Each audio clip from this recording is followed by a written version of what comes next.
কেন মক্কা মদিনাতে যেতে পারে না। এই শতাব্দীর সবচেয়ে বেশি চর্চিত নিউজ যেটি সোশ্যাল মিডিয়াতে প্রত্যেক সময়ই ভাইরাল হয়ে থাকে সেটি হলো মক্কার কাবা ঘরের ভিতরে ভগবান শঙ্করকে বন্দী করে রাখা হয়েছে। আর মানুষের এটি প্রশ্ন যে যদি এমনটি না হয়ে থাকে তাহলে কেন সেখানে মুসলমানদের এত ভিড় লেগে থাকে কিন্তু কোনো হিন্দুকে দেখা যায় না।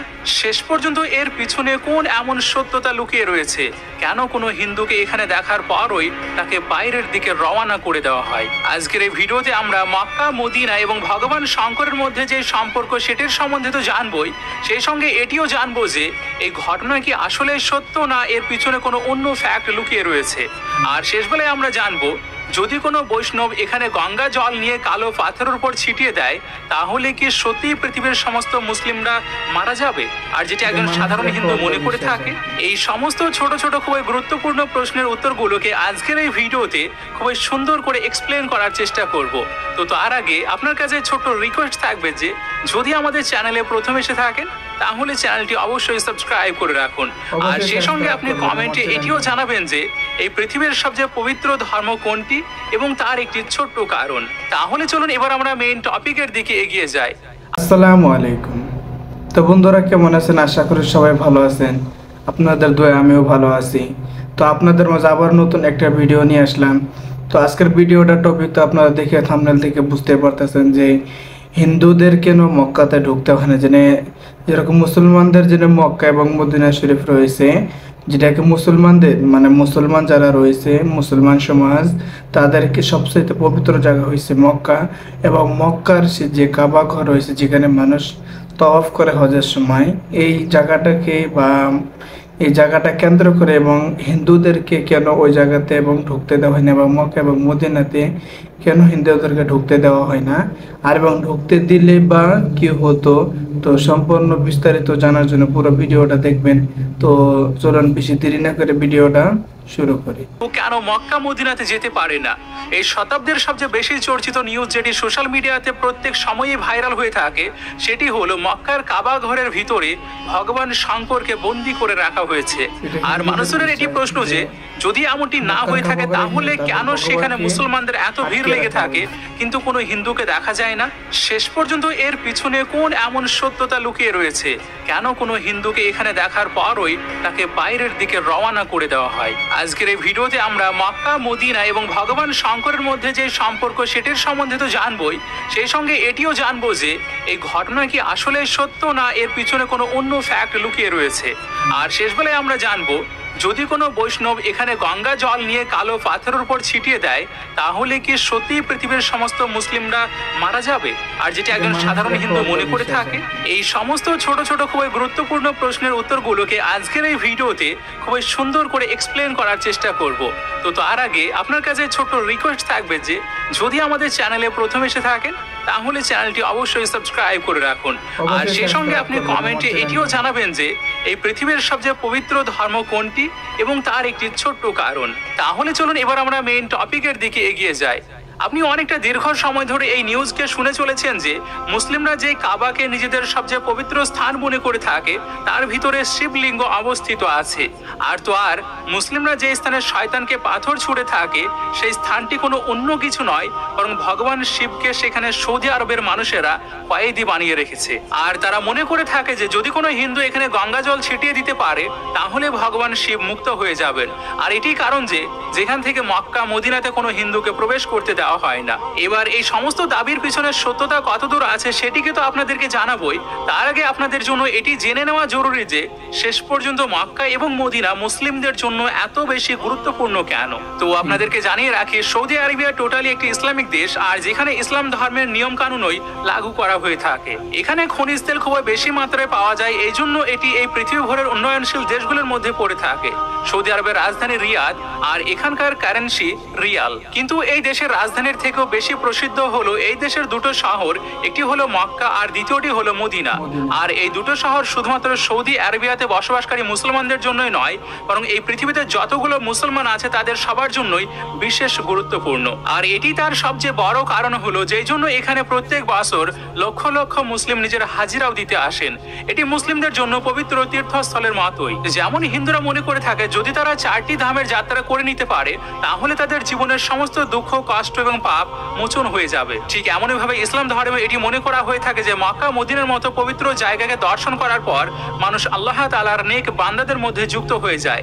আর এই জন্য প্রত্যেক মুসলিমের এটি ইচ্ছে হয়ে থাকে যে তারা যেন মরার আগে একবার অবশ্যই হজের যাত্রাতে যেতে পারে। আর এর সঙ্গে এটি সেই সমস্ত মুসলমানদের জন্য ফরজ করে দেওয়া হয়েছে যারা এখানে যাওয়ার মতো সামর্থ্য রেখে থাকে তারা যেন জীবনে একবার অবশ্যই যায়। এবার যদি আপনি ভাবেন যে এই স্থানটির মর্যাদা কেমন, তাহলে এর অনুমান আপনি এই কথা থেকে করতে পারবেন যে মুসলিম সেখানে এই পৃথিবীর যে কোনো কোণাতে থাক না কেন আর যে কোনো জায়গাতে নামাজ পড়েন না কেন, তারা সব সময় কাবার দিকে মুখ করে নামাজ পড়ে থাকে। যেমন বাংলাদেশ, পাকিস্তান এবং ভারতের মুসলিমরা পশ্চিম দিকে মুখ করে নামাজ পড়ে থাকেন, কেননা এই সমস্ত দেশগুলি থেকে মক্কা পশ্চিম দিকে আছে। আর এর সঙ্গে সঙ্গে কিছু মুসলিম এমনটিও মনে করে থাকে যে পশ্চিম দিকে মুখ করে নাকি মিথ্যা কথা বলাও চলে না, কিন্তু এটি সঠিক নয়। মিথ্যা কথা বলা সব সময় এই খারাপ কাজ। এবার মানুষ যখন হজের যাত্রার জন্য গিয়ে থাকেন তখন তারা কাবার চারিদিকে চক্কর লাগিয়ে থাকেন, আর এটিকে তাওয়াফ বলা হয়। এটি হজের সবচেয়ে প্রধান অংশ। আর এর সঙ্গে সঙ্গে তারা মদিনাতেও জিয়ারত করার জন্য গিয়ে থাকেন। আপনাদেরকে জানিয়ে রাখি, মদিনা সেই স্থান যেখানে প্রফেট মুহাম্মদ সাল্লাল্লাহু আলাইহি সাল্লামের কবর মুবারক অবস্থিত আছে। আর সেই সঙ্গে যখন মক্কার মুশরিকরা মুহাম্মদ সাল্লাল্লাহু আলাইহি সাল্লাম এবং নতুন মুসলমানদের উপর অত্যাচার শুরু করেছিল, তখন মুহাম্মদ সাল্লাল্লাহু আলাইহি সাল্লাম মক্কা থেকে হিজরত করে মদিনাতে আশ্রয় নিয়েছিলেন। এবার মক্কা মদিনার সম্বন্ধে তো আপনারা অনেক কিছু জেনে ফেললেন, কিন্তু এখন সেই সমস্ত ছবিগুলোর সত্যতা জানাও আপনাদের জন্য ভীষণই জরুরি, যেগুলো আজকের বর্তমান সময়ে সোশ্যাল মিডিয়াতে ভীষণই ভাইরাল হয়ে আছে। এতদূর পর্যন্ত যে কয়েক বছর ধরে মানুষজন এটিকে বিশ্বাস করতে শুরু করে দিয়েছে। তো আপনাদেরকে জানিয়ে রাখি, সোশ্যাল মিডিয়াতে ভাইরাল হয়ে থাকা এই তথ্যগুলো শুধুমাত্র অন্ধবিশ্বাস ছাড়া আর কিছুই নয়।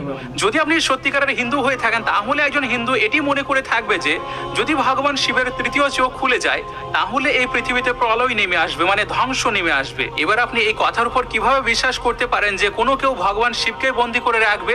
আর যেহেতু ইসলাম ধর্মে মূর্তি পূজার কোনো গুরুত্ব নেই, তাহলে কেন ইসলাম ধর্মের অনুসারীরা ভগবান শিবকে মক্কার ভিতরে বন্দী করে রাখবে? সেখানে আবার এটিও বলা হয় যে মক্কাতে খুব সাধারণ মানুষরা ভগবান শিবকে বন্দী করে রেখেছেন। তো এটা তো সেই রকম কথা হয়ে গেল যে রাহু সূর্যকে গিলে খেয়ে নিয়েছে, সেই জন্য সূর্যগ্রহণ হয়, আর সেটিকে আপনি মেনে নিয়েছেন। কেননা বুজুর্গ ব্যক্তিরা এটি বলেছেন, তাহলে সেটি অবশ্যই সম্ভব হবে।